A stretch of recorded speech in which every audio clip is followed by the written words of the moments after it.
다 함께 찬송가 456장을 찬양하시겠습니다. 찬송가 456장입니다.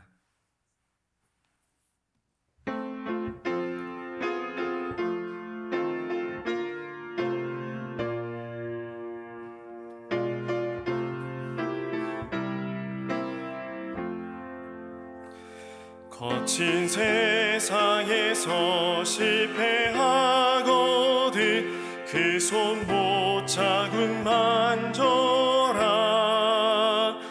고된 일하다가 힘을 얻으리 그 손 못 자국 만져라. 그 손 못 자국 만져라. 그 손 못 자국 만져라. 주가 널 지키며 인도하시리. 그 손 못 자국 만져라. 내가 어둠 속을 걸어갈 때에 그 손 못 자국 만져라. 주가 참 평안을 내게 주시리. 그 손 못 자국 만져라. 그 손 못 자국 만져라. 그 손 못 자국 만져라. 주가 널 지키며 인도하시리. 그 손 못 자국 만져라. 내가 부활의 주 따라 그 손 못 자국 만져라. 내가 주 아래서 길이 살리라. 그 손 못 자국 만져라. 그 손 못 자국 만져라. 그 손 못 자국 만져라. 주가 널 지키며 인도하시리. 그 손 못 자국 만져라. 너의 죄악의 짐 무거울 때에 그 손 못 자국 만져라. 마음 문 열고서 그 손 못 자국 만져라. 그 손 못 자국 만져라. 그 손 못 자국 만져라. 주가 널 지키며 인도하시리. 그 손 못 자국 만져라. 아멘. 우리 함께 기도할 때 새벽을 깨우게 하신 하나님께 먼저 감사의 기도를 드리겠습니다. 우리 마음과 우리의 결단으로 나온 것 같지만 하나님 함께 하시지 않았다면 우리는 한 발도 뗄 수 없음을 고백하며 이 새벽을 깨우게 하신, 이 새벽에 우리를 부르신 하나님께 감사의 기도를 드리겠습니다. 또 우리의 마음과 생각이 만약 하나님을 향하지 못하고 있다면, 여전히 근심과 걱정에 사로잡혀 있다면 하나님 함께 하셔서 성령님 우리의 마음을 붙잡아 주셔서 오직 하나님 한 분만을 향할 수 있도록 여러분의 마음과 생각을 놓고 함께 기도하겠습니다. 마지막으로 어제부터 시작된 농어촌 단기 선교를 위해서 충남 태안에 복음의 씨앗이 뿌려져서 귀한 열매를 맺고 또 이곳에 간 모든 이들이 하나님을 온전히 바라보며 하나님을, 나를 향한, 우리를 향한 하나님의 뜻을 발견할 수 있는 시간 될 수 있도록 모든 안전과 날씨와 건강과 일정을 위해서 함께 합심해서 기도하겠습니다. 다 함께 합심해서 기도합니다.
참 좋으신 우리 하나님.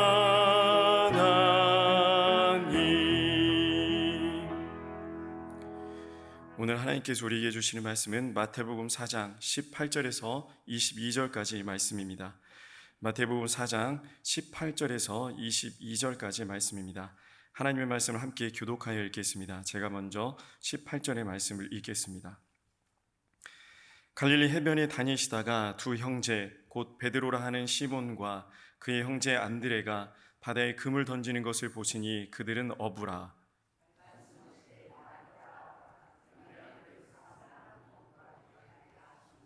그들이 곧 그물을 버려두고 예수를 따르니라.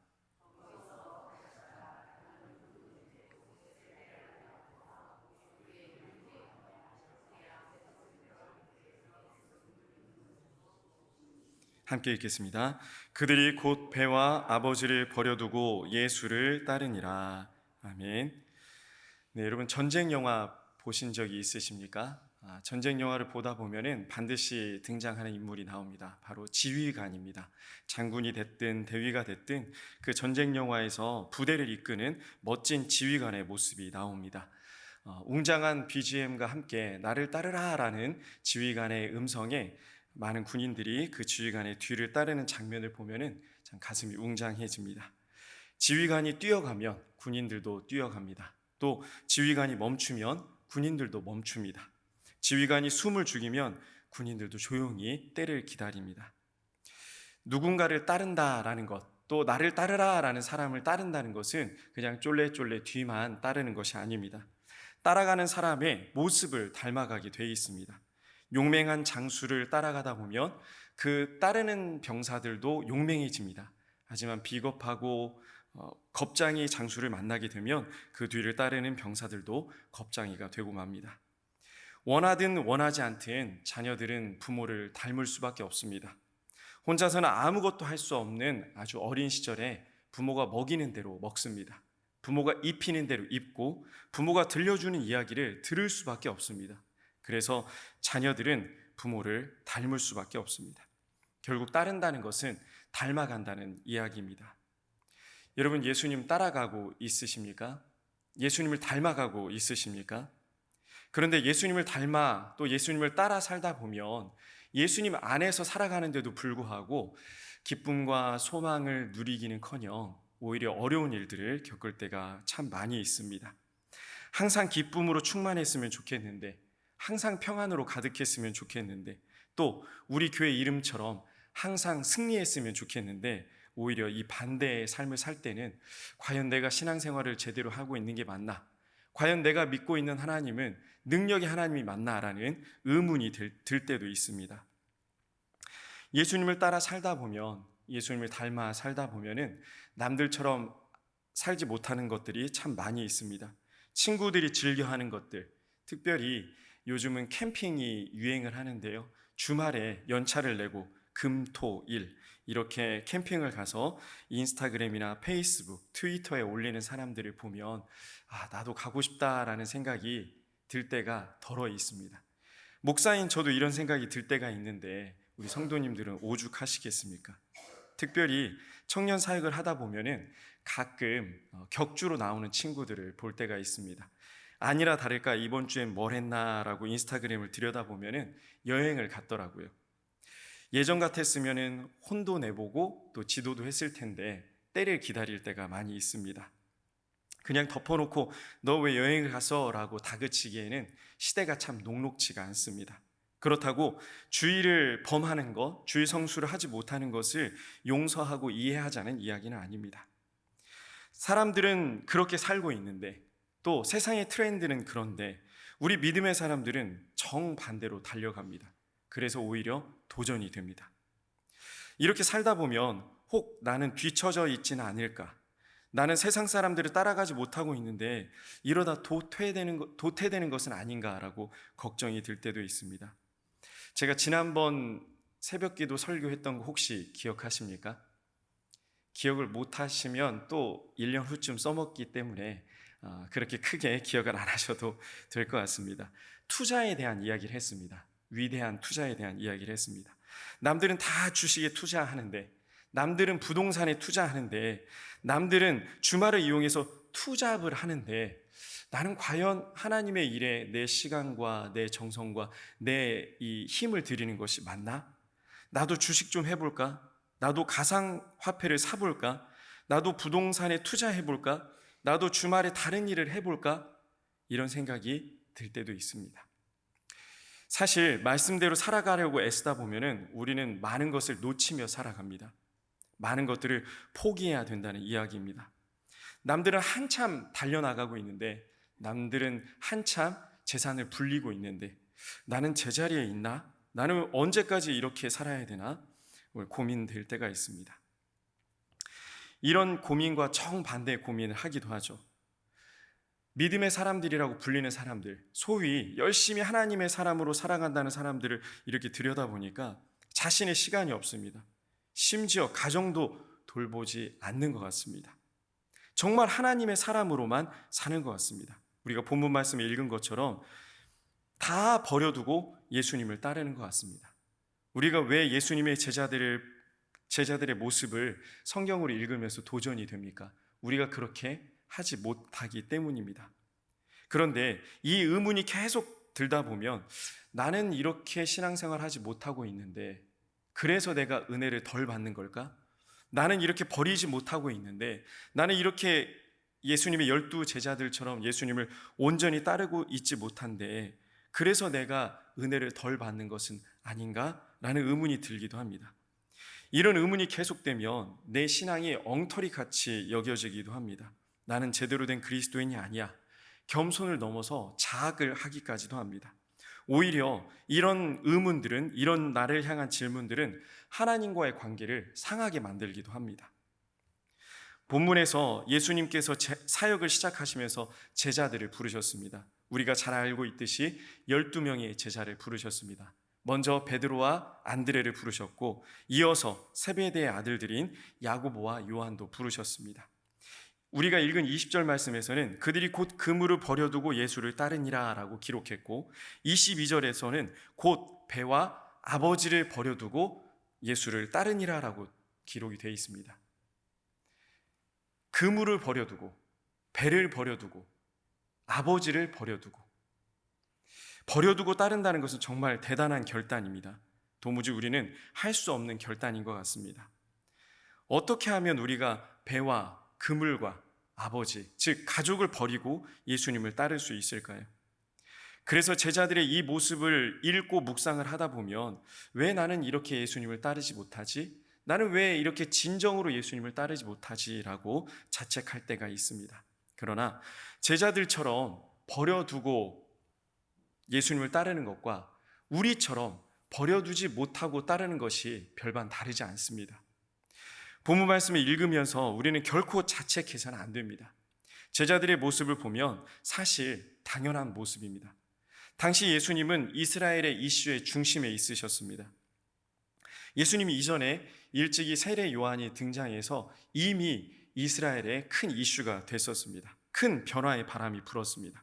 많은 사람들이 세례 요한에게 세례를 받으려고 찾아왔습니다. 마태복음 3장 말씀에 보면은 이 사람들 중에는 바리새인들과 사두개인들도 있었습니다. 속세를 벗어나서, 세상을 벗어나서 거룩하고 성결하게 살기 위해 애쓰고 힘쓰는 세례 요한을 많은 사람들이 존경하게 되었습니다. 그런데 그런 세례 요한이 나는 예수님에 비하면 아무것도 아니라고 이야기합니다. 이미 예수님이 등장하시기 전부터 예수님에 대해서 사람들이 집중하게 만드는 겁니다. 사람들 앞에서 예수님을 보증하는 사건이 있었던 겁니다. 병행구절인, 본문 말씀의 병행구절인 누가복음 5장에 보면은 마태복음에는 나오지 않는 아주 놀라운 사건이 기록이 되어 있습니다. 우리가 잘 아는 사건인데요, 제자들이 밤새 물고기를 잡지 못할 만큼 힘들어하고 있었습니다. 이때 예수님께서 나타나셔서 그물이 찢어질 만큼 물고기를 잡게 하시는 장면이 이 누가복음 5장에 나옵니다. 얼마나 놀랐겠습니까? 얼마나 흥분이 됐을까요? 이런 기적을 일으키고 또 모든 이스라엘 사람들이 존경했던 세례 요한이 보증하는 예수님, 이런 예수님께서 부르시는데 버려두지 않고 떠나지 못하는 것이 오히려 잘못된 것 같습니다. 이런 예수님이 날 부르셨는데 어떻게 예수님을 따르지 않을 수 있겠습니까? 그러나 이렇게 예수님을 따르던 제자들은 사실 예수님의 마음에 관심이 없었습니다. 이들의 마음은 오직 예수님께서 이루실 지상 왕국에만 있었습니다. 로마 제국을 무찌르고 다시 세울 다윗 왕국을 초월할 이스라엘의 새로운 왕국에 이들의 관심이 있었던 겁니다. 그래서 예수님을 따랐습니다. 저라도 이렇게 예수님을 따를 수 있을 것 같습니다.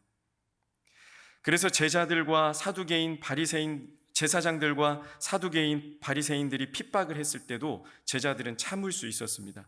지금은 잠깐 주류 세력들의 견제를 받아서 아웃사이더로 빠지지만 언젠가 우리 예수님께서 대제국을 세우시면 우린 다시 인사이드로 들어갈 수 있다. 이런 기대가 있었죠.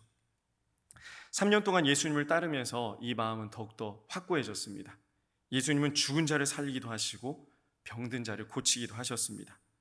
파도조차도 예수님께 복종했습니다. 이 놀라운 능력을 보면서 제자들은 무슨 생각을 했을까요? 버리길 잘했다. 예수님을 따르길 잘했다.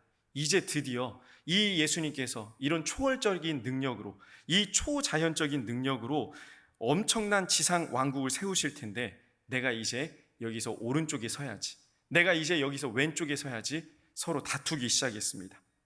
이 일로 제자들끼리 다투던 사건이 마태복음 20장과 마가복음 10장에 기록이 되어 있는데요. 심지어 어머니까지 동원해서 다툽니다. 야고보와 요한의 어머니가 예수님께 찾아왔습니다. 자, 동서고금을 막론하고 어머니들의 사랑은 참 위대하면서도 참 그렇습니다. 치맛바람이라고 불리기도 하죠. 우리 승리교회 어머니들은 이러지 않기를 간절히 소망합니다. 장차 예수님께서 세우실 나라에 한 녀석은 오른편에, 한 녀석은 왼편에 세워달라고 부탁합니다. 이 일로 제자들이 또 어마어마하게 싸웁니다. 이뿐만이 아닙니다. 제자들의 야망을 아주 여실히 보여주는 사건이 성경에 기록이 됩니다. 우리가 잘 알고 있는 향유 옥합을 깨뜨린 사건입니다. 예수님은 제자들에게 계속해서 이야기하셨습니다. 나는 초강대국을 세우지 않아. 나는 지상왕국을 세우지 않아. 나는 내 목숨을 모든 사람들을 살리기 위한 대속물로 줄 거야. 난 죽을 거야. 그리고 다시 살아날 거야. 여러 번 얘기하셨는데도 불구하고 제자들은 귓등으로 듣지도 않았습니다. 그래서 예수님께서 세우실 다윗 시대의 영광의 재현을 기대하고 있었기 때문에 예수님의 죽음은 관심이 없었습니다. 그런데 이 여인만이 예수님의 죽으심을 예비했습니다.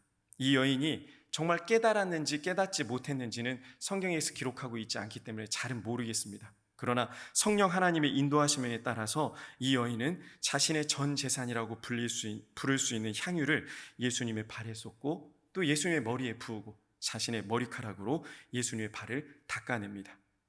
이런 애틋한 마음, 자신의 믿음의 고백의 현장에서 제자들은 어떻게 행동했는지 헬라어 원문에 정확히 기록하고 있습니다. 한글 성경에서는 그냥 분을 냈다라고 표현되어 있어서 약간 의미가 희석되는데요. 이들이 분을 냈다라는 단어의 의미를 원문에서 보면 이런 표현입니다. 미움, 경노, 분노, 멸망, 파멸, 실패, 쓸모없는 낭비라고 악담을 쏟아부었습니다. 어찌 사람의 모습에서 이 여인의 이런 헌신에서 이런 악담을 쏟아부을 수 있습니까? 저주나 마찬가지인 이야기를 하는 겁니다. 왜 제자들은 이 여인에게 저주랑 거의 비슷한 이런 악담을 쏟아부었을까요? 이 향유의 가치를 알았기 때문입니다. 차라리 이 향유를 시드머니로 삼아서 예수님이 세우실 지상왕국에 차라리 무기를 사든지 아니면 군대를 만들든지 정치적인 영향력을 끼치려고 했던 것 같습니다. 이들은 예수님과 같은 꿈을 꾸지 못했습니다. 예수님과 같은 생각을 하지 못했습니다. 예수님의 진짜 마음을 몰랐습니다.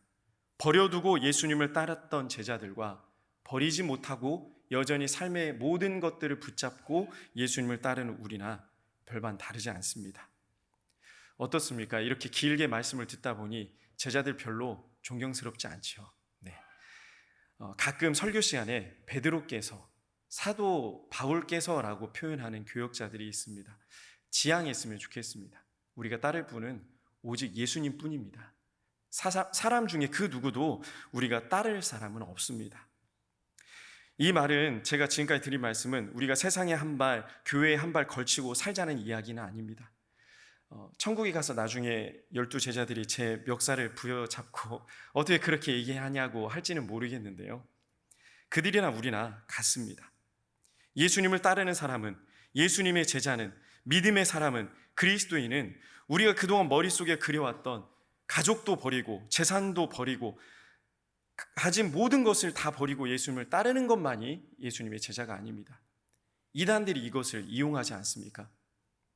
제자들이 무언가 특별한 결단을 하고 특별한 헌신의 모습을 보였기 때문에 예수님을 따를 수 있었던 게 아닙니다. 우리는 우리의 삶의 자리에서 예수님을 따라야 됩니다. 이 모든 것은 하나님의 은혜이고 하나님의 이끄심이었기 때문에 제자들이 버릴 수 있었던 거지, 무슨 특별한 결단을 했기 때문에 예수님을 따를 수 있었던 것은 아닙니다. 좀 더 원색적으로 이야기하자면 제자들은 야망을 가지고 예수님을 따랐습니다. 그러나 우리 예수님은 이런 야망을 품고 예수님을 따랐던 제자들을 비난하거나 꾸짖거나 책망하신 적이 없습니다. 오히려 위로하셨죠. 너희들 이렇게 싸우면 되겠니? 서로 섬겨야 돼. 나는 섬김을 받으려고 온 게 아니고 섬기러 왔어 라고 말씀해 주셨습니다. 나는 왜 내려놓지 못하지? 나는 왜 포기하지 못하지? 왜 나는 거룩하지 못하지? 왜 나는 성결하지 못하지?